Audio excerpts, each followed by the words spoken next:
আমরা সংসারী মানুষ, সদা সর্বদাই নানান কাজে ব্যস্ত থাকতে হয়। তাই কাজের মাঝে মাঝে জপ কিভাবে করা যায়, এই প্রশ্ন আমাদেরকে তাড়িয়ে বেড়ায়। এই প্রশ্নের উত্তর আমরা খুঁজে নেওয়ার চেষ্টা করব শ্রী শ্রী সারদা মায়ের আলোচনা থেকে। তাহলে চলুন শুরু করা যাক। কোনো ভক্ত এসে মাকে জিজ্ঞেস করছেন, মা, কাজের মাঝে মাঝে জপ কিভাবে করব?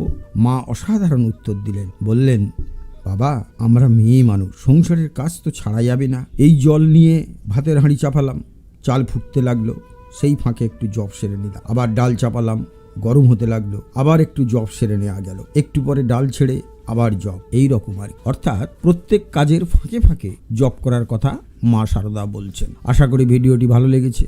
যদি ভালো লেগে থাকে তাহলে প্রতিদিনের মতো লাইক, শেয়ার, কমেন্টস করবেন। আর একটি ছোট্ট অনুরোধ রইল, যারা এখনও আমাদের এই চ্যানেলটি সাবস্ক্রাইব করেননি বা করে উঠতে পারেননি, তারা অবশ্যই আমাদের চ্যানেলটি সাবস্ক্রাইব করে আমাদের পাশে থাকবেন, আমাদেরকে অনুপ্রাণিত করবেন, উদ্দীপিত করবেন, উজ্জীবিত করবেন। তাহলে আজকের মতো বিদায় নিচ্ছি।